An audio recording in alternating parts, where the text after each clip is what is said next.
നമസ്കാരം.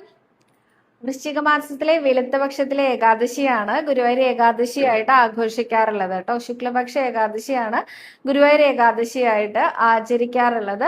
ഈ വർഷത്തെ ഗുരുവായൂർ ഏകാദശി വരുന്നത് ഡിസംബർ 1-ാം തീയതിയാണ്. എങ്ങനെയാണ് ഏകാദശി നോൽക്കുന്നത് എന്ന് കുറെ പേര് ചോദിച്ചിട്ടുണ്ടായിരുന്നു. 3 ദിവസങ്ങളിലായിട്ടാണ് ഏകാദശി വ്രതം ഭക്തര് ആചരിക്കാറുള്ളത്. ഏറ്റവും ആദ്യം ദശമി നാളിലാണ്. ദശമി നാളിൽ ഒരിക്കൽ മാത്രം അരിയാഹാരം കഴിച്ചതിന് ശേഷം ഏകാദശി ദിവസം ശുദ്ധോപവാസമായിട്ട് പൂർണ്ണോപവാസമായിട്ട് ഒന്നും സ്വീകരിക്കാതെ നോൽക്കുന്നവരുണ്ട്. അതല്ലാതെ അരിയാഹാരം മാത്രം ഉപേക്ഷിച്ചുകൊണ്ട് നോൽക്കുന്നവരുണ്ട്. അതുമല്ലാതെ പാലും പഴവും മാത്രം സ്വീകരിച്ചുകൊണ്ട് അങ്ങനെ നോൽക്കുന്നവരുമുണ്ട്. ഇതിലേത് വേണം എന്നുള്ളത് നിങ്ങളുടെ ശാരീരിക സ്ഥിതിക്കനുസരിച്ച് നിങ്ങൾക്ക് തീരുമാനിക്കാവുന്നതാണ്. ഇനി അടുത്തതായിട്ട് ദ്വാദശിയുടെ ദിവസം രാവിലെ എഴുന്നേറ്റ് കുളിച്ച് അമ്പലത്തിൽ പോയിട്ട് നമ്മളുടെ തൊട്ടടുത്തുള്ള അമ്പലത്തിൽ പോയി തീർത്ഥം സേവിച്ചാലാണ് ഇതിന്റെ ആ ഒരു ഏകാദശിയുടെ പൂർണ്ണത ലഭിക്കുള്ളൂ എന്നാണ് പറയാറുള്ളത്. ഗുരുവായൂർ ഏകാദശി എന്ന് പറയുന്നത് അനേകം പ്രത്യേകതകളുള്ള ദിവസമാണ്.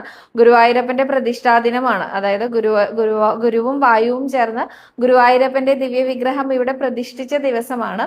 മാത്രമല്ല ഗീതാദിനമാണ്. അതായത് അർജുനന് ഭഗവത്ഗീത ഉപദേശിച്ച ദിവസമാണ്.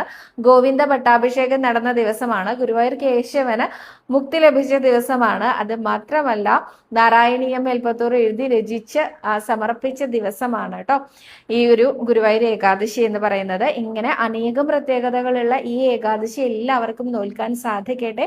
ഗുരുവായൂരപ്പൻ അനുഗ്രഹിക്കട്ടെ. ഈ വർഷത്തെ ഏകാദശിയുടെ ആ ഒരു സമയം വരുന്നത് നവംബർ 30-ാം തീയതി രാത്രി 9:27 തുടങ്ങി ഡിസംബർ 1-ാം തീയതി രാത്രി വൈകുന്നേരം 6:57 വരെയാണ് കേട്ടോ.